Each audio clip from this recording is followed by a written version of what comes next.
రాబోయే రోజులలో BRS party నిజంగానే ఎక్కడ కనిపించదు. ఇంకా బీజేపీ వాళ్ళు అంటారో వాళ్ళతోటే ఇప్పుడు పొత్తు. మరి బీజేపీ వాళ్ళతోటి మరి పొత్తుంది. ఇప్పుడు ఎంపీ ఎలక్షన్స్లో కూడా మన ఎంతో మంచిగా పనిచేసుకొని గతంలో ఎట్లయితే ఈ పార్టీ కోసం పనిచేసిందో ఇప్పుడు కూడా ఎంపీ ఎలక్షన్స్లో కూడా కాంగ్రెస్ కన్నా సీట్లు వచ్చే విధంగా అందరూ ఒక సైనికులాగా చేయాలి.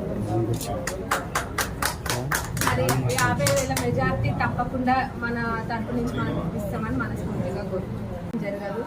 ఇప్పుడు రాబోయే రోజులలో బీఆర్ఎస్ పార్టీ నిజంగానే ఎక్కడ కనిపించదు. ఇంకా బీజేపీ వాళ్ళు అంటారో వాళ్ళతోటే ఇప్పుడు పొత్తు. మరి బీజేపీ వాళ్ళతోటి మరి పొత్తుంది. ఇప్పుడు ఎంపీ ఎలక్షన్స్లో కూడా మన ఎంతో మంచిగా పనిచేసుకొని గతంలో ఎట్లయితే ఈ పార్టీ కోసం పనిచేసిందో ఇప్పుడు కూడా ఎంపీ ఎలక్షన్స్లో కూడా కాంగ్రెస్ కన్నా సీట్లు వచ్చే విధంగా అందరూ ఒక సైనికులాగా చేయాలి. మరి 50,000 మెజార్టీ తప్పకుండా మన తరపు నుంచి మనం ఇస్తామని మనస్ఫూర్తిగా కోరుకుంటున్నాం. జరగదు. ఇప్పుడు రాబోయే రోజులలో బీఆర్ఎస్ పార్టీ నిజంగానే ఎక్కడ కనిపించదు. ఇంకా బీజేపీ వాళ్ళు అంటారో వాళ్ళతోటే ఇప్పుడు పొత్తు. మరి